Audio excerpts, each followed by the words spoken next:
O que será que um arqueólogo do futuro vai encontrar e entender de uma antiga civilização do longínquo ano de 2023? Bom, no vasto palco da história, a humanidade caminha sobre os vestígios do passado em busca de respostas e de conhecimento.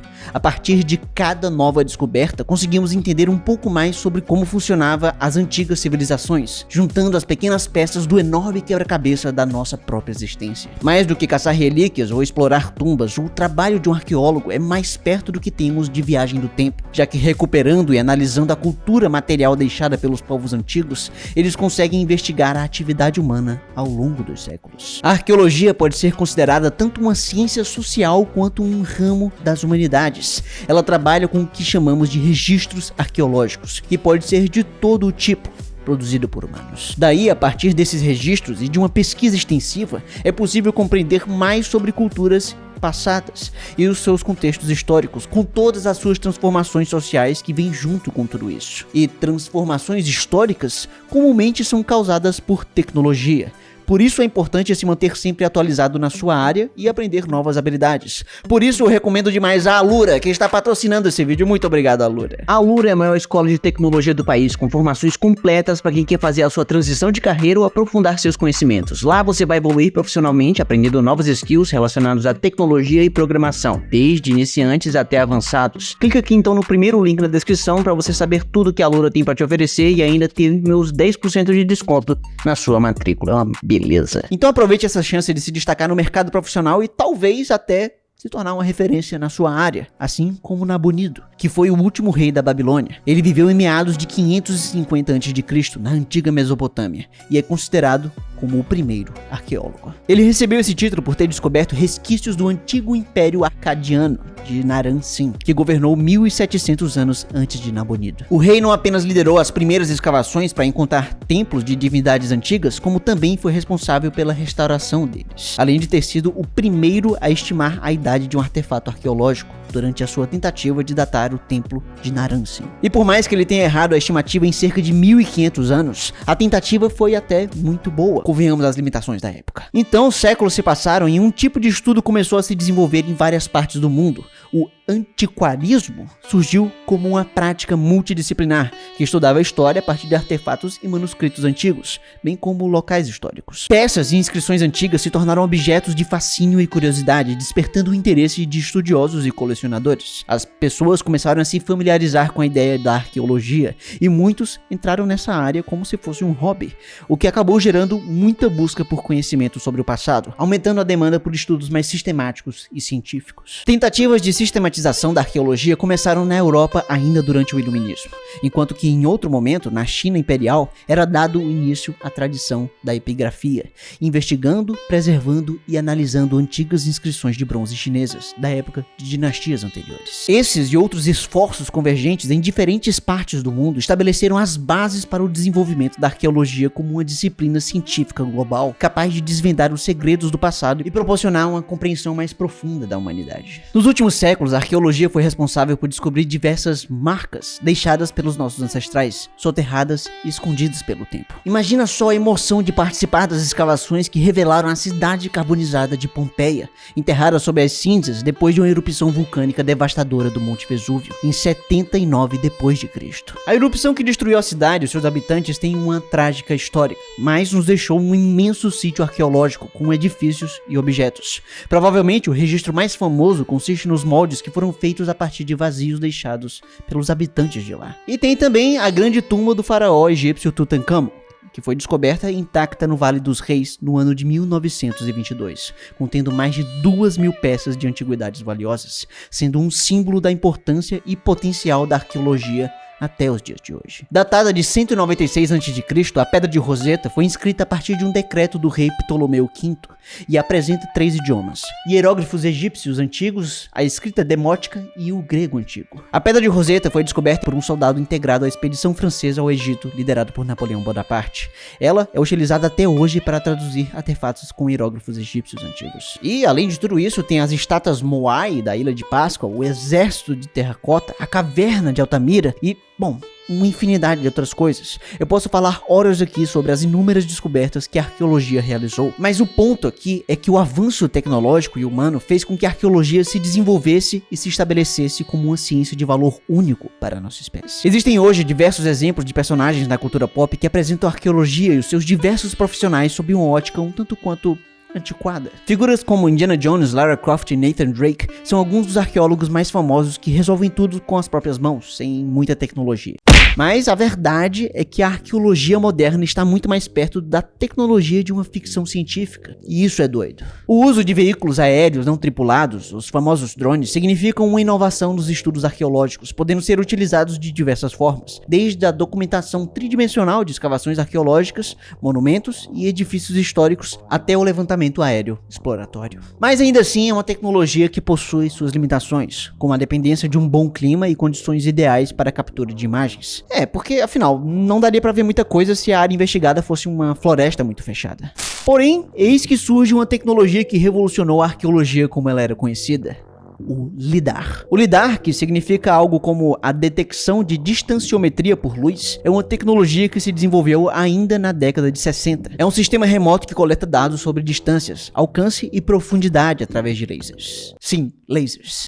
Esse sistema consegue cobrir uma área maior do que a de um drone e ainda consegue criar mapas podendo escanear locais de difícil acesso. Ele funciona acoplado a um avião, helicóptero ou até mesmo a drones, que sobrevoam uma área estudada e emitem impulsos através desses lasers. A luz desse pulsar penetra o solo, bate os registros arqueológicos e é refletida de volta, para então ser detectada pelos sensores do LiDAR. É tecnologia de ponta, ou seja, é basicamente como se fosse um irmão mais novo do radar, sendo que em vez de ondas de rádio, usa a luz. E em conjunto com dados de satélites e softwares de georreferenciamento, é possível criar mapas precisos de estruturas enterradas. E foi justamente essa tecnologia do LiDAR que foi de suma importância no sítio arqueológico de Tikal, na Guatemala. Os cientistas estavam com dificuldade de obter informações por causa da copa das árvores, muito altas e muito densas. Mas graças ao LiDAR foi possível ver através da vegetação e entender mais sobre a área de cultivo, tamanho populacional e outros aspectos da civilização maia que viveu naquela região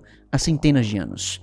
Coisas que não seriam possíveis antes. Pois é, e além disso, em outro caso, os pesquisadores usaram o LiDAR para localizar mais de 20 mil artefatos de um pequeno sítio no México, onde havia existido uma antiga cidade. E em apenas 45 minutos de voo, o LiDAR fez o equivalente a uma década de pesquisa arqueológica. Sim, pois é muita tecnologia, eu não sei lidar com isso.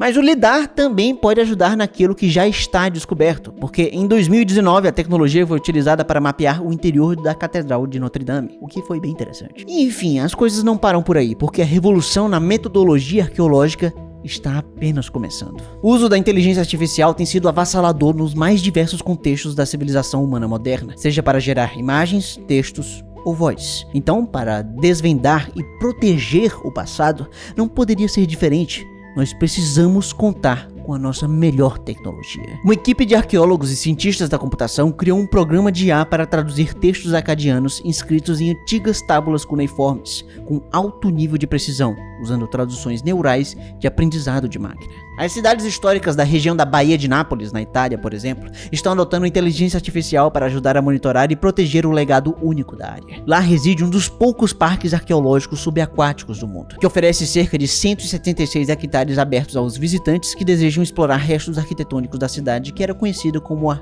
Las Vegas do Império Romano. Por se tratar de uma área marinha protegida, o local deve ser monitorado quanto aos danos causados por mergulhadores e fatores ambientais. E é aí que entra a inteligência artificial. O sistema depende de algoritmos de IA para coletar um conjunto de dados, como imagens e informações sobre a qualidade, pressão e temperatura da água, além de detalhes da composição química e biológica, presença de metais pesados e até ruídos, correntes, ondas e marés. Quando as condições do ambiente mudam, os algoritmos enviam um sinal de até 2 km para informar uma central de dados sobre essas alterações. É tudo no real time. E por falar em segurança, vale ressaltar que o sítio arqueológico de Pompeia está em boas mãos. ou patas. A cidade destruída pelo vulcão já está usando tecnologia avançada na forma de um cão robótico de 4 patas, daqueles mesmos da Boston Dynamics. O simpático robozinho Spot tem como missão proteger o local e patrulhar a região para coletar dados sobre questões estruturais e de segurança nas antigas ruínas. E quem sabe, a partir dessas e outras ferramentas que certamente irão surgir, será possível desvendar mistérios arqueológicos ou até descobrir outros novos. Afinal de contas, onde que estaria a tumba e os restos mortais de Alexandre o Grande? Que segredos guardam a esfinge de Giza e os seus 9.000 anos? Para onde foram as canetas que você emprestou no colégio? São grandes dúvidas da humanidade.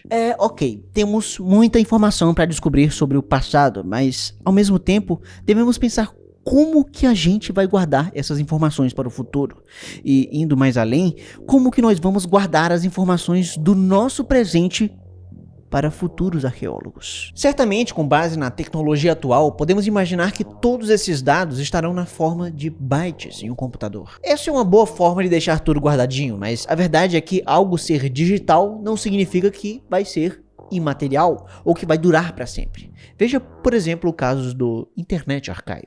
Ele funciona basicamente como um museu de informação digital, armazenando de tudo um pouco, desde artigos de revistas escaneados a vídeos e memes. E em 2016, a quantidade de dados acumulados já passava de 20 milhões de gigabytes de espaço. Não, e detalhe, tudo isso é armazenado em mídias físicas, como SSDs, discos rígidos, CDs e fitas magnéticas, todas ocupando uma série de armazéns mantidos pelo Internet Archive em diversos lugares ao redor do mundo. O problema é que esses espaços físicos duram muito menos do que se imagina, sem falar da fragilidade dos equipamentos. O material de que são feitos esses componentes eletrônicos eventualmente vai degradar e parar de funcionar. CDs podem pegar um tipo de ferrugem e durar míseros 5 anos de vida útil, o que é bem pouco. E a regra é que registros históricos precisam ser reproduzidos para sobreviver. Nesse sentido, no longo prazo, os registros digitais acabam sendo não muito diferentes de uma tradição oral. Se você não os copia regularmente, eles simplesmente desaparecem. E muitas das informações atualmente armazenadas e reproduzidas vão ser consideradas inúteis daqui a alguns anos, ou por não serem mais culturalmente relevantes para a sociedade, ou por não movimentar mais nenhum dinheiro.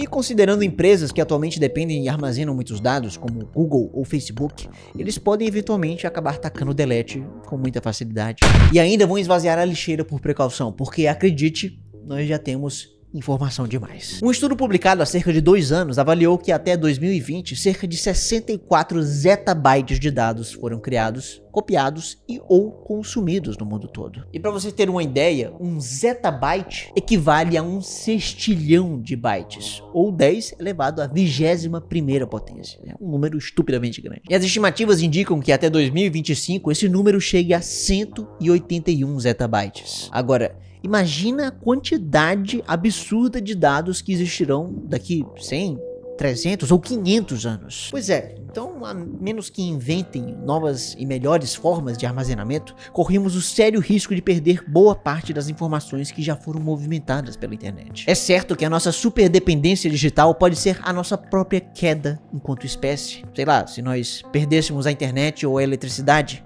como será que nós poderíamos lidar com isso? Seria como uma nova biblioteca de Alexandria em chamas. Informações únicas sobre os nossos costumes, arte, esportes se perderiam ou migrariam para o velho conhecimento passado pelo boca a boca. Mas acredita-se que o maior problema para os futuros arqueólogos no estudo da informação digital não será o de encontrar material em si, mas sim decodificá-los, caso ocorra uma grande descontinuidade entre os nossos sistemas de codificação de informações e o deles. É aquela coisa, né? Imagina que décadas atrás a melhor forma de armazenar informação era talvez um disquete. Todo computador naquela época poderia facilmente ler esse objeto, mas o disquete acabou se tornando incompatível com a nossa tecnologia. E hoje é bem difícil encontrar alguém com alguma máquina capaz de ler um disquete.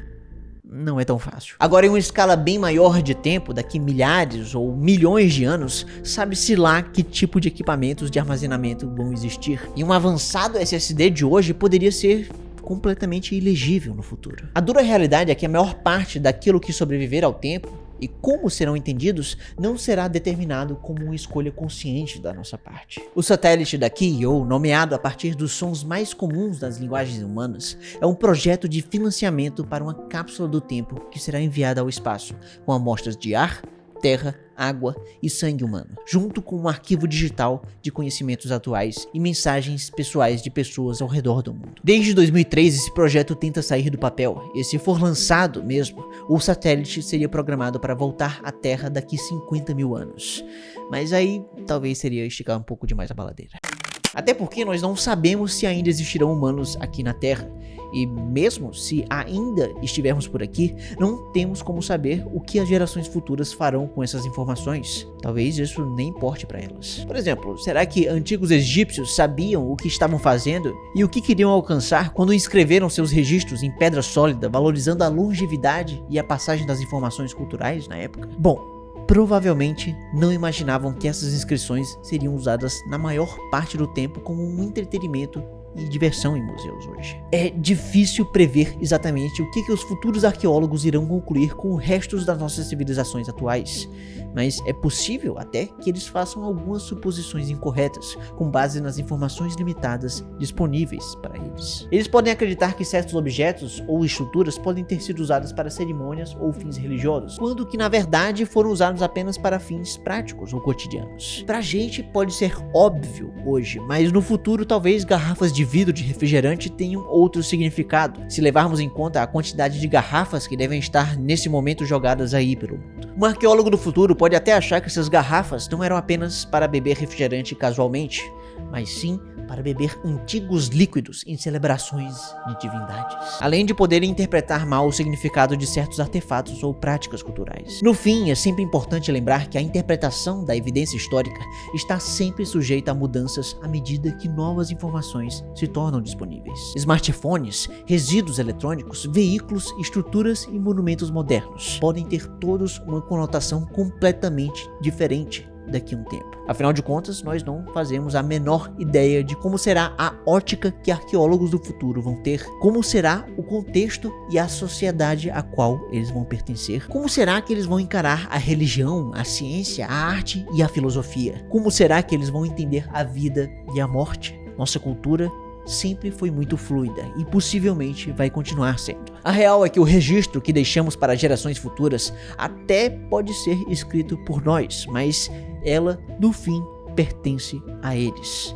seja lá quem eles forem. E assim, se para pensar, que futuro tão antecipado é esse que nós esperamos? O amanhã, o ano que vem, o próximo século, tudo isso é muito especulativo. E de uma maneira até bastante assustadora, talvez nem exista esse futuro todo. Talvez sejamos uma das últimas gerações humanas. É bem comum a percepção de que não devemos olhar muito à frente do nosso tempo. O argumento do juízo final prevê que o fim da humanidade será em menos de 10 mil anos, com base em projeções probabilísticas em números de populações. E ainda há quem acredite que nós não vamos durar mais de 1000 anos. Talvez o futuro não seja bem como nós planejamos. Talvez o nosso arqueólogo do futuro não seja um humano, mas um visitante. Alguém vindo das estrelas, alguém obstinado ou apenas curioso. Em um futuro agonizantemente distante, sua nave globular cortará os céus tempestuosos que um dia foram azuis e radiantes. Uma pequena abertura no centro da sua embarcação abre e fecha um olho buscando foco, escaneando o planeta com diversas regiões, procurando por resquícios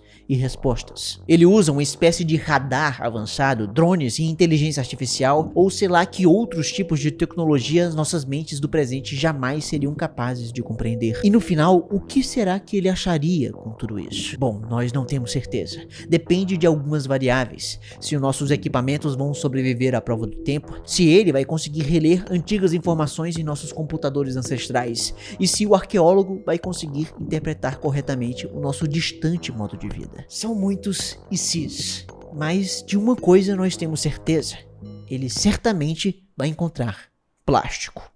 E muito. Nossa espécie viveu a idade da pedra lascada, do bronze e do ferro. E hoje temos todas as razões para acreditar que a nossa era será conhecida como a era do plástico. Não é exatamente um dos melhores símbolos para representar o antropoceno, mas é o que merecemos. A degradação dos plásticos pode ser influenciada por vários fatores, como a temperatura, luz e pH do ambiente em que eles estão encontrados. No entanto, acredita-se que a maioria dos plásticos seja altamente durável e possa persistir centenas de anos, ou talvez até muito mais do que isso. É importante ressaltar que o plástico não desaparece magicamente, mas ele se decompõe lentamente em microplásticos. E esses microplásticos não apenas poluem o meio ambiente, mas também causam prejuízos a toda a vida marinha. Devido ao fato de que os primeiros plásticos foram desenvolvidos há pouco mais de um século e as composições dos plásticos atuais foram estabelecidas apenas nas últimas 5 décadas, não se pode ter certeza absoluta sobre o seu impacto real.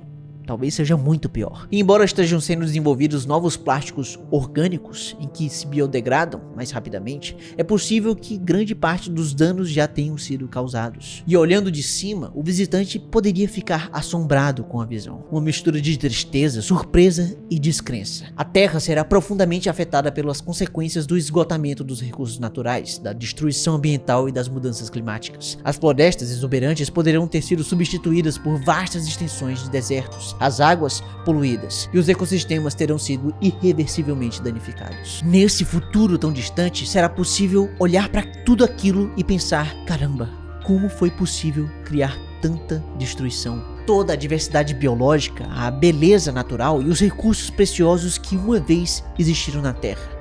Tudo foi afetado e isso tornou o nosso planeta menos habitável para a vida, incluindo a nossa própria. Deparado com um imenso potencial desperdiçado, o visitante aperta um botão e dá início a uma gravação, em que na sua língua nativa ele diz: encontrei nosso planeta natal e nós falhamos com ele. E sabe o que também falhou? O banimento de hospitais. Eles foram quase banidos, mas acabou não dando certo. Agora, para entender por que eles quase foram extintos, basta clicar bem aqui, no maior canal de ciência do Nordeste. E não esquece de ver a promoção da Loura e tchau!